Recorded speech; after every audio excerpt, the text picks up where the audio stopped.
Hey, and welcome to the Casual Clinician on YouTube. So there's something that's been really present for me today, and it has been about our relationship with discomfort. I heard something earlier this morning that really just kind of struck me. Someone was talking about being uncomfortable, and they were talking about really wanting peace. This was on some TV show or something random. And what it brought up for me was recognizing there can often be one, a very quick reaction for wanting to shift discomfort into peace or comfort. Two, in that particular situation, and I get it was a show, don't get me wrong, but in that particular situation, it really struck me that this person is wishing, hoping, and praying for peace in a situation that is no longer for them.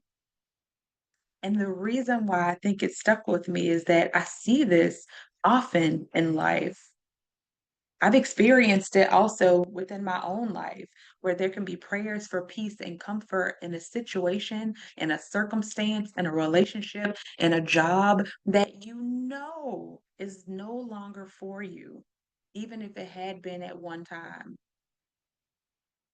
What I find valuable in that is being able to recognize that discomfort is such a key tool and such a beautiful messenger in those situations. Discomfort is not simply something for us to want to avoid or numb or fix as quickly as possible. When we are uncomfortable in those situations, that is truly our body's way of supporting us to get into alignment with whatever we are called to do or whatever we are becoming in that moment, in those circumstances, around those topics. When you recognize discomfort, rather than praying for peace or comfort, one of the things that it could help to shift a little bit is to pray for discernment. It's to pray for clarity. It's to pray for openness. What am I meant to learn here? And I want to say just briefly that this is not about staying in bad situations. There's a difference between discomfort and harm. And I know that we are living in a time where there are lots of words and terms that are tossed around. I'm not even going to say it because I'm up to my eyeballs with hearing them on social media. I get that. I still want to just highlight there's a difference between being uncomfortable and something actually being harmful. Just because something does not feel good to us does not mean it is toxic or harmful. A part of the difference is, I'm gonna use a few examples. Discomfort is when you are stretching past your growth edge. Discomfort is when you are shedding an identity that you've held for a long time.